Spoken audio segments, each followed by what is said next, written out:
Have you ever looked at your life and quietly thought, this isn't how it was supposed to be? Not out loud, not dramatically, just in that silent, heavy way that sits in your chest. You tried. You gave your best. You prayed. You believed. You trusted. And somehow, things still fell apart. Now you're here, smiling on the outside, but inside, something feels broken, and you don't even know how to explain it anymore. If that's you, stay with me for a moment, because what feels like the end of you might actually be where God begins restoring you. Let me tell you about Daniel. Daniel wasn't perfect, but he was sincere. He believed in God. He tried to do things right. He wasn't reckless with his life. He prayed often, helped people when he could, and held on to hope even when things were uncertain. For years, he had a clear vision of his future, a stable career, a loving relationship, a peaceful, meaningful life. Nothing extravagant, just good. And for a while, it seemed like everything was lining up. He got the job he prayed for. He met someone who felt like the one. Things were moving forward. Finally, he thought, God, this is it. This is what I've been waiting for. But then, slowly, things started to shift. At first, it was small, stress at work, misunderstandings in his relationship, unexpected delays. He brushed it off. Just a phase, he told himself. But the phase didn't pass. It deepened. The job that once felt like a blessing became draining. The relationship that once felt safe became distant. Then one day, everything collapsed at once. He lost the job, not because he was lazy, not because he failed. It just happened, and before he could even process that, the relationship ended too. No clear explanation, no closure, just gone. Silence filled his life in a way he had never experienced before. The mornings felt heavier, the nights felt longer, and the future he once imagined, it disappeared. Daniel found himself sitting alone one evening, staring at nothing in particular. His phone was quiet. His room felt unfamiliar. Even his own thoughts felt distant. And in that moment, he whispered something he never thought he would say. God, where are you?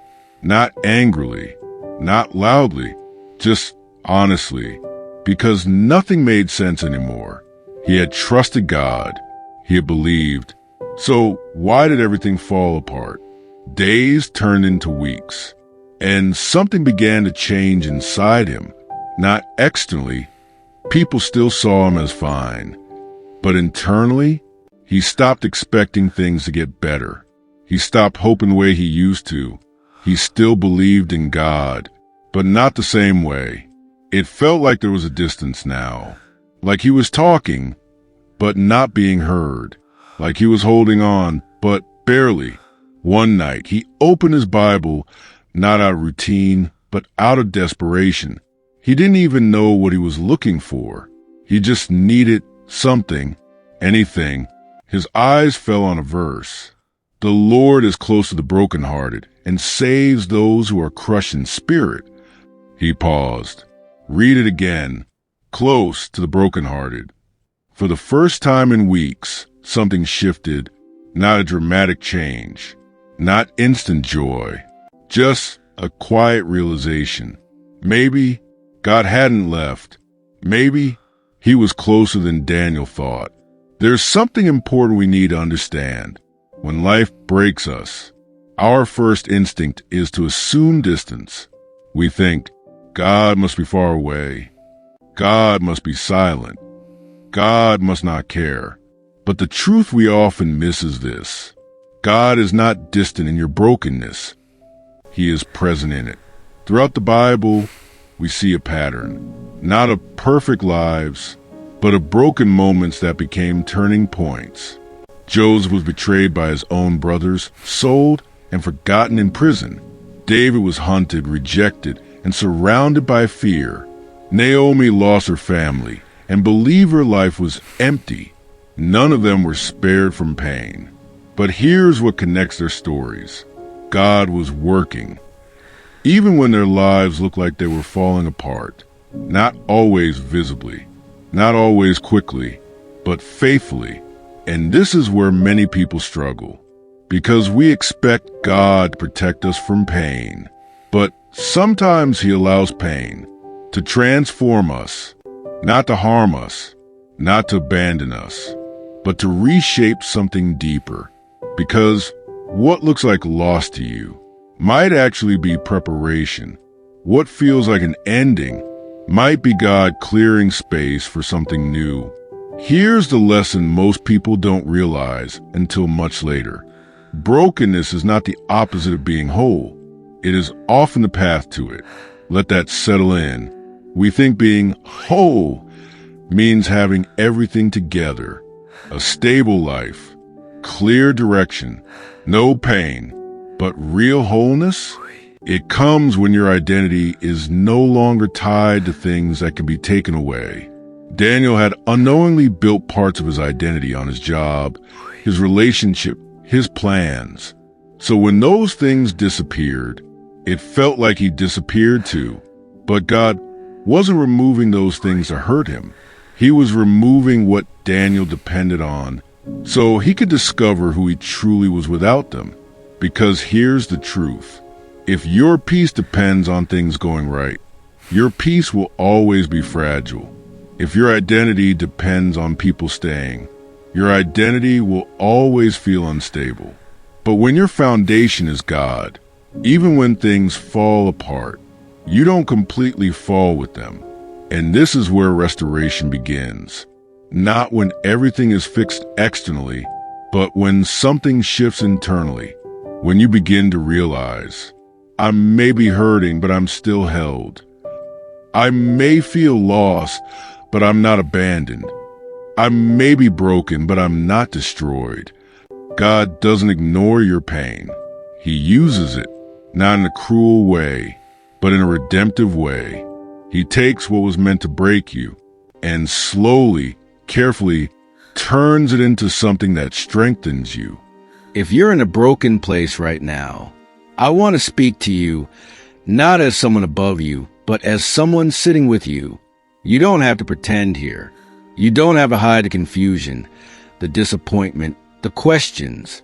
God already sees it, and He's not turning away. You may feel like you've lost too much, like something inside you will never be the same again. And you're right, it won't be the same. But that doesn't mean it won't be better, because God doesn't just restore what was lost. He restores you, your strength, your perspective, your faith. And sometimes the restored version of you is stronger than the one who never went through the pain. Think about it. Before you trusted easily, now you trust deeply. Before your faith was based on what you saw, now it's rooted in what you survived. Before, you believe because things are going well. Now you believe even when they aren't. That's growth. That's transformation. That's what God is doing in you right now, even if you don't feel it. So don't rush the process. Healing is not instant. Restoration is not loud. Sometimes it's quiet. It happens in small moments. When you choose to pray, even when you feel empty. When you get up, even when you feel heavy. When you hold on to hope, even when it feels fragile. And one day, you look back and realize, I didn't fall apart completely, because God was holding me the entire time. So here's what I want you to do. Pause for a moment, take a breath, and ask yourself this. What if my brokenness is not the end of my story, but the beginning of God restoring me? Let that question stay with you. You don't need all the answers today. You don't need to feel strong right now. Just stay open, stay willing, stay connected to God, even if it's quiet. And if this message spoke to your heart, don't ignore it. Carry it with you. Reflect on it. Come back to it when you need it. And if you want more messages like this, Messages that remind you that you're not alone, that your faith still matters, and that God is still working. You can stay connected here, because your story isn't over, not even close. And what pain tried to destroy, God is already restoring. Even now,